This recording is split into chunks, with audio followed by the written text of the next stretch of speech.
One item that I want to call your attention to in regards to planning, we have prepared a lovely parting gift for each of the committee members.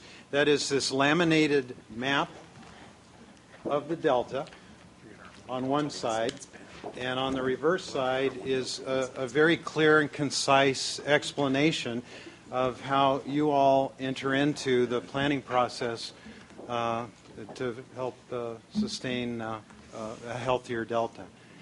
It's very clear, and it helps to define why it's so easy to fix the problems that we're facing. So I wanted to call your attention to that.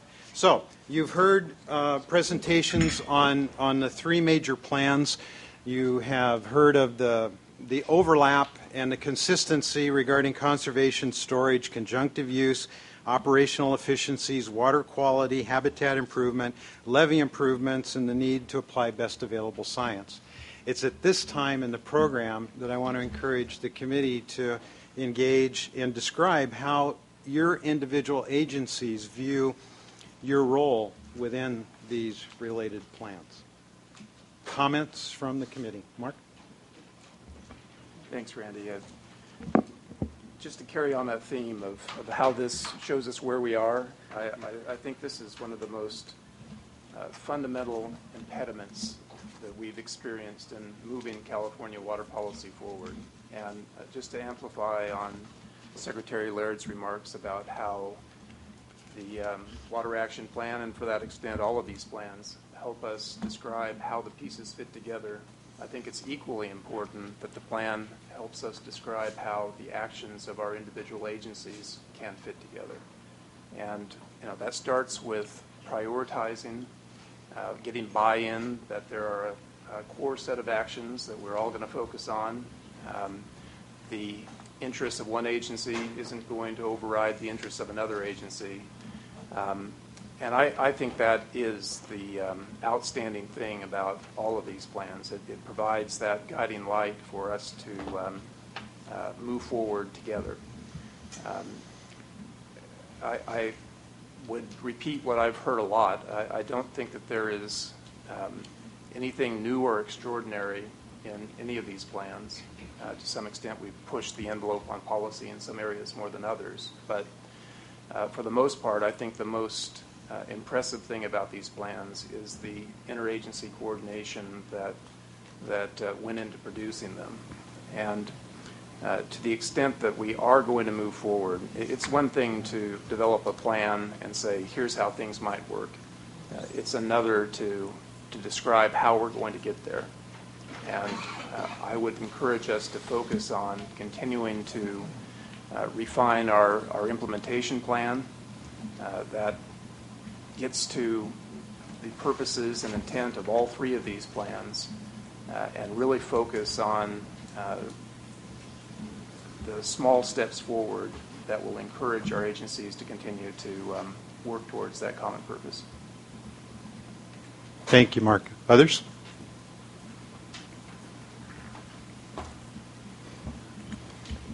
Felicia, you've never been bashful. I'll let Bill go first, and then I'll go. Actually, before Bill goes, let me announce that Jared Bloomfeld, EPA Regional Director, has just joined us for those of you that are following along on the webcast. Jared, thank you for being here. Bill? Thanks, Randy. I guess most of you know the Central Valley Flood Protection Plan was adopted about 2 years ago and has been going through implementation for some time. Randy, you and I and Phil have been talking about how we coordinate and fit these plans in to the Delta Plan, the Water Plan, and the other plans. We've been working on that for 2 years now.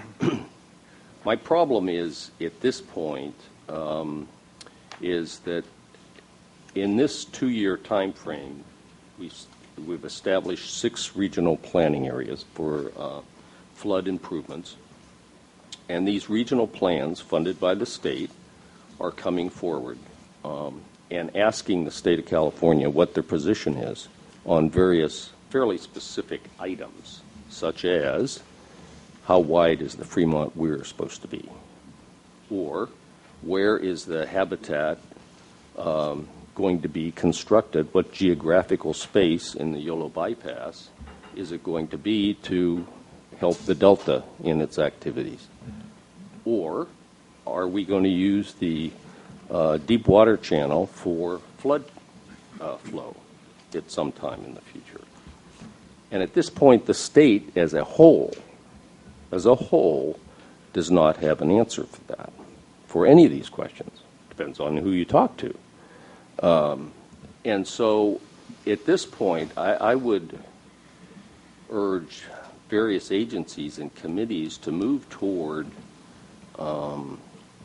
what is your feeling on some of these critical areas, at least in the overall flood protection system. There are about 6 critical areas. One is the Yolo bypass. The other is the Sutter bypass. The other is the Feather River corridor, Paradise Cut, and whatever is going on in the upper San Joaquin, which I haven't figured out at all. A lot of problems in that area that kind of manifest or bring to light this whole issue of the intersection of flood and water, with the subsidence going on and the levees now being actually lowered instead of heightened as we normally do. But I think we're kind of thrashing around at this point in trying to get answers to these questions. And at this juncture, I think this is a critical area in terms of specific response to the local folks who are bringing up these plans for the state of California. Bill, thanks. Others? Felicia? Just add a few things. I mean, obviously, it's interesting. I think the dynamic that John and Mark have both raised is important. It's how the pieces fit together, and it's how we work together. And so as I think about this, it's about what we put on paper, and there's a lot on paper that's much better than anything anyone envisioned in 2009 when the legislation was being put together. In some ways, the Delta Council, this particular committee was put together because that hadn't been happening, and there was a need. And happily,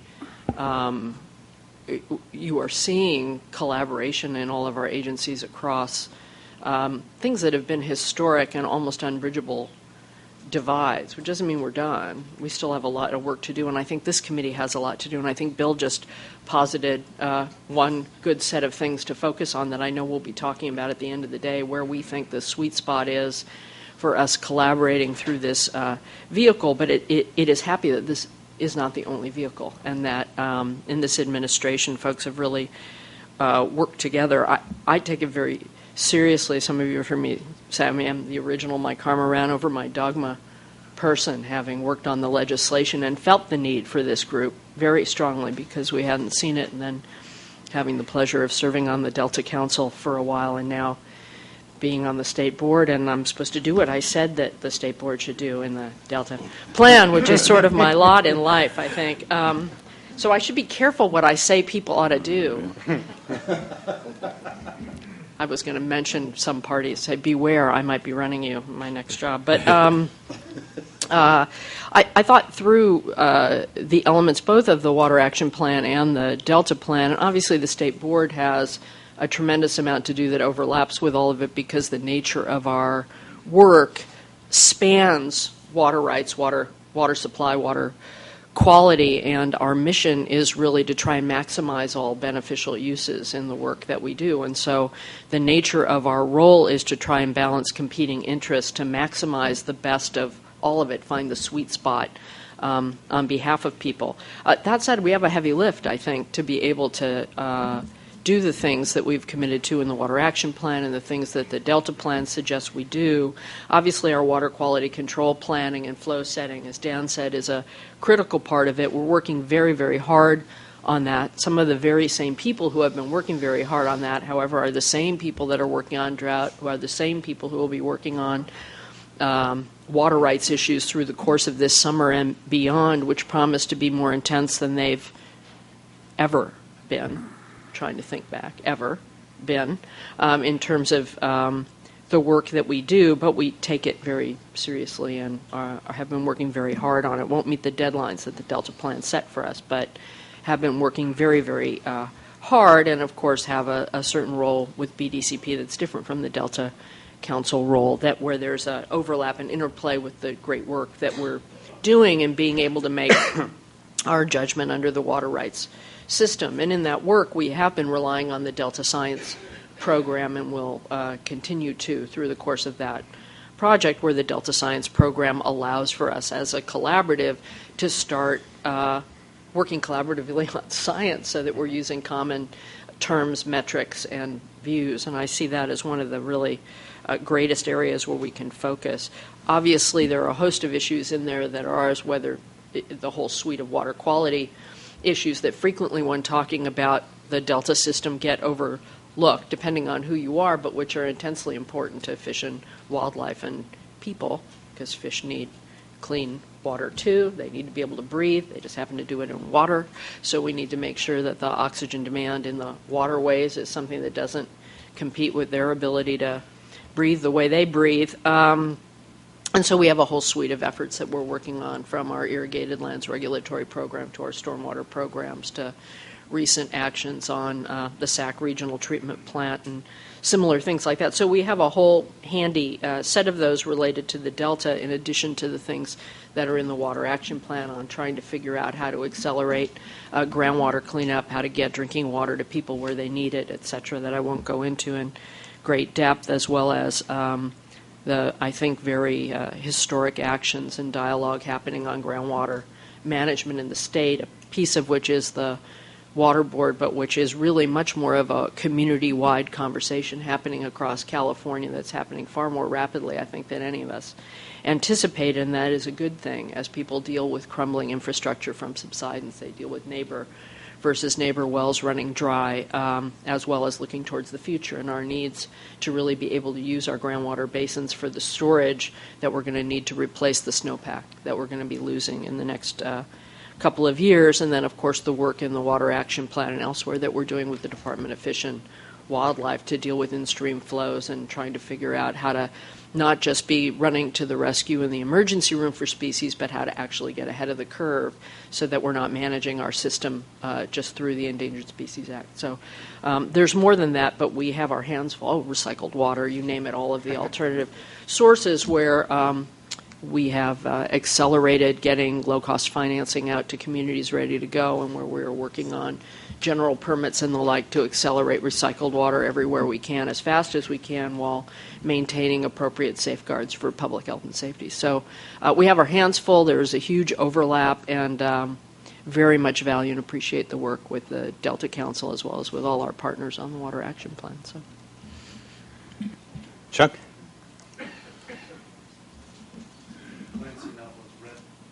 Red button down. Red button down. Okay.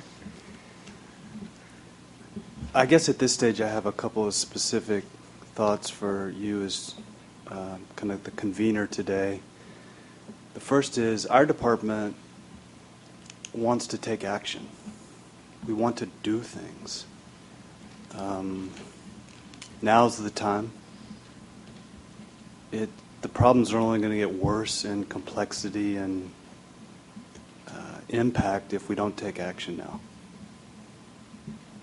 The second is, while we have, I think, a much broader suite of interest, in particular, we're very focused on habitat restoration.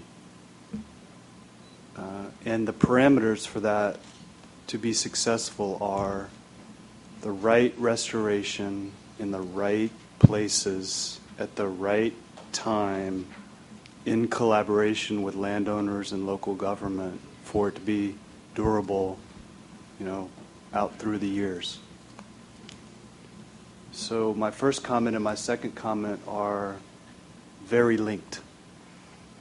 And the last thing I'd say to you is, while I'm very interested in agenda items 1, 2, 3, and 4. Our most important one today is 5A.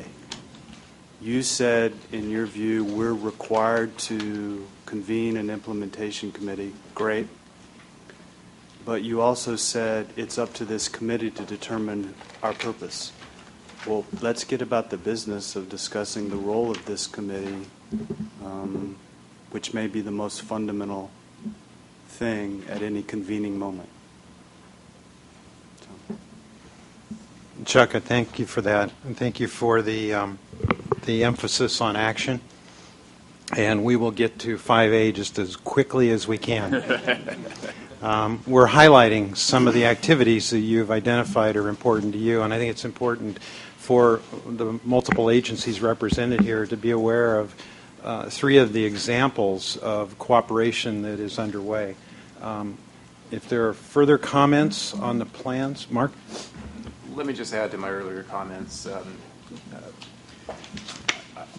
Probably because of the resources and authorities that were provided to the Department of Water Resources through Proposition 84 and the Integrated Regional Water Management Program, and also our work on flood management, I think we were probably more attuned to the need to integrate completely with local agencies as well as our state and federal partners as much as any agency around the table.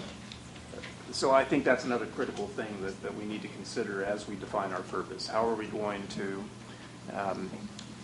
best involve local agencies, again, with the same theme of defining common purpose, coming up with actionable programs, and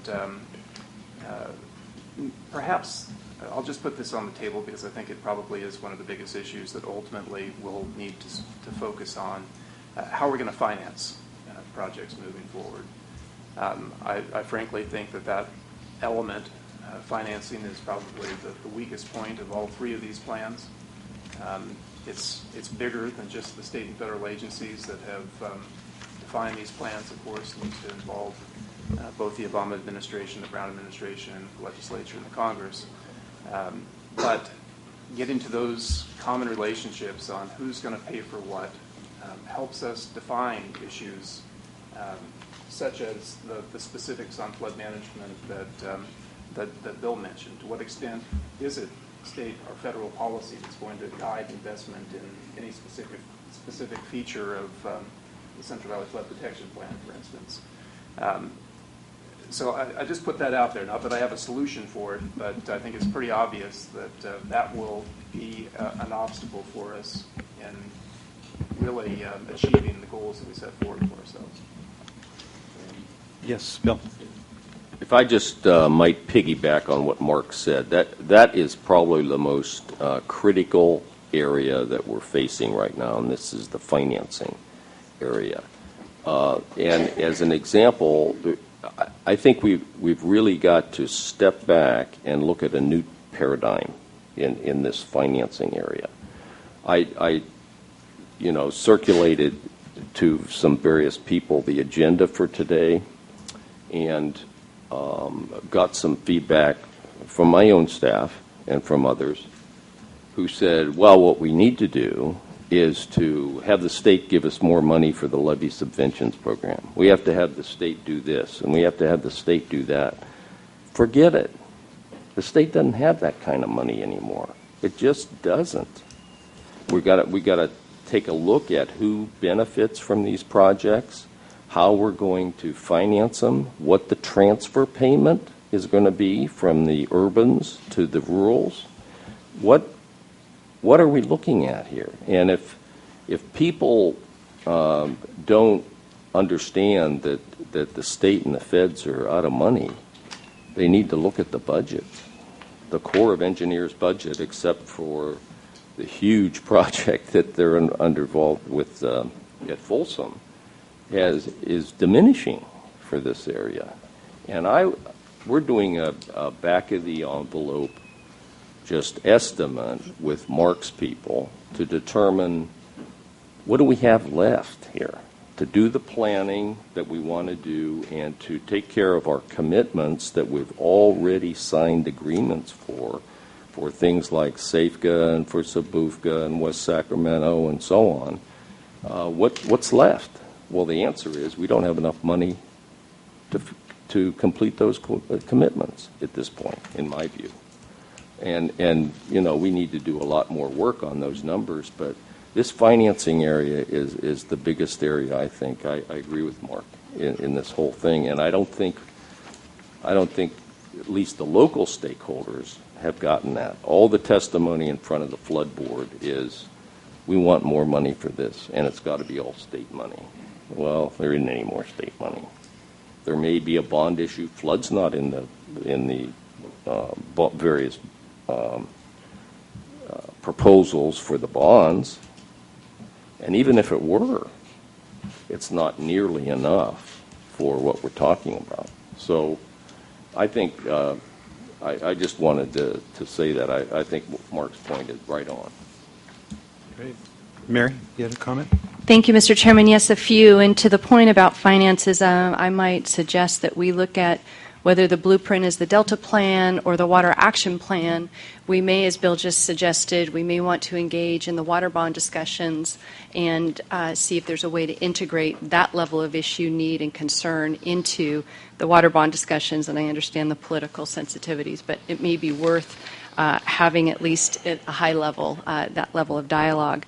I agree, Mark, very much. We do need to involve local agencies, and I know those within the Delta communities are happy to engage and be a partner in that. But I wanted to bring to the attention of the table here a really important issue that I believe and think affects every stakeholder's interest within the Delta, and would like to get your direct knowledge and awareness and hopeful attention to, which is the issue of invasive vegetation, invasive weeds within the Delta, both terrestrial and aquatic. And the need for us to highlight invasive vegetation management as a need, again, no matter what the plan or the future is of the Delta. In the absence, recognize that the absence of an integrated Delta-wide IVM program, we believe problems associated with exotic and invasive aquatic plants in the Delta will remain insurmountable. And insurmountable is not a goal any of us should be trying to achieve. We are working on, at the local level, I've convened a working group. There are local, state, and federal agencies within this very casually integrated working group. We have come up with a white paper that hopefully tries to address the issue and how we can comprehensively address it. And it does take every agency and every stakeholder at the table in order to do that. It is, again, an issue that affects every stakeholder within the Delta, whether you're a Delta resident or an exporter of the Delta, whether you're north or south. We need to mobilize our abilities to coordinate on the issue. The weed issue are highly detrimental to the economy, the environment, public health in the Delta, and again, strongly limits the many uses of the Delta. So, Mr. Chairman, I would appreciate that we find a way to integrate the need for a better invasive vegetation management plan in the Delta and coordinate that within all of our interests and efforts. Great. Thank you. Mary, thank you. It's a great example of locals driving coordinated activities among state and federal agencies to solve a problem. And leading up to 5A, Chuck, and with the idea of getting things done, you all have highlighted some large issues: levee and flood planning, habitat restoration, and financing. So as we approach the landing strip of conclusions later on this morning, let's keep those in mind as to how we want to address those as a committee. I'm sure you all have other comments. Hopefully we can extract those as we move through the agenda. So I'm going to shift now to the next item on our agenda. Dan, thank you for hanging around at the microphone. Storage has been a subject of great importance and interest, particularly in relation to the severe drought that we're facing. I had asked David Murillo to provide an update on the federal feasibility studies of the large projects. David has provided a talking paper or information sheet that's in your binders and is available as a handout on the table around the corner. David will provide a few comments on that. Mark, if you have some comments you'd like to make from DWR's perspective. But the focus of this next presentation will be from the Water Commission describing a new process that's underway we want to make sure you're all aware of. So the CalFed projects that have been under study for a while. David, how are we doing? I'll provide an update on, and we talked about financing, and I think that's critical, not only trying to address what's in the plans in the future, but also some ongoing activities. And then not only the financing, but also the authorities that we have in place to try to execute some of these studies. That's something else we need to pay attention to. But right now, so the Shasta enlargement, we anticipate the final environmental impact statement and the final feasibility report to be completed December of this year, 2014. The cost for that one, this is just estimates, at $2012 is just over $1 billion, and then the average deliveries per year about 76,000. That's for the long term. Then you have the upstream Upper San Joaquin storage, which is temperate flat. We anticipate the draft EIS to be completed somewhere in the neighborhood of July 2014, and then the feasibility. The final EIS and then the feasibility report, July of 2015. That one's about a $2.5 billion project. That's 2014 dollars, and we're looking at about a 60,000 acre-foot long-term average deliveries. I'll just go through a couple more. Another one we're looking at is the San Luis expansion. We're looking at the draft EIS and feasibility report this summer 2015. Price tag for that, this is an appraisal study. Number is about $360 million. That'll give you about 27,000 acre-feet average for dry and critical deliveries. And the last one I'll update you on is north of Delta offstream storage. This is Sites Reservoir. That one there, price tag is just over $6 billion. That one will provide you about 380,000 acre-feet for long-term average deliveries. And we've been working with north of Delta contractors to try to see if we can provide some type of information for them so that they can solicit some funding to try to move forward with some of these projects. And we continue to work on Los Vaqueros enlargement and the Tule River Tribe Water Supply projects. Some of these projects, some of these schedules, the last few that we talked about, are impacted by the lack of funding. So what we've tried to do is we've tried to prioritize the project and complete studies, and that's why you see the Shasta enlargement farther along, and then the San Joaquin is the next one we're going to try to complete. So we're taking a look at the dollars we have and trying to get these projects, these studies completed. Thank you. Thank you for that update. Mark, any comments? A lot of comments, probably. I'll contain myself for now. But let me just say, I think surface storage is probably the poster child for the issue that I brought up just a moment ago. How are we going to finance projects moving forward? We've talked about surface storage ever since the CalFed days in terms of expanding flexibility for our system, restoring some of the lost flexibility we've seen as water use grows, as environmental constraints reduce the windows of opportunities for moving water through the projects. The fundamental question is, who ought to pay for that increased flexibility? Without knowing that, we're going to struggle to come up with coalitions of the willing that want to move forward on any of these projects. Despite all of the great work that Reclamation and DWR have done to examine the feasibility of these projects over the last decade or longer, despite the tens of millions of dollars that we've spent on doing that planning, completing another study is not the impediment to moving any of these projects forward. We need to better understand who the project proponents are, how any project would be paid for, and how the benefits of any given project would be allocated in line with those cost shares. So I'll just stop there for now before my rant gets too over. Mark has been involved in this process since, I believe, 1999, when the original study was done to determine 53 possible locations for surface water storage projects. The Delta Plan emphasizes the need to complete these studies and to move on with permitting, funding, and construction. The Water Action Plan, the Federal Investments Plan support that approach.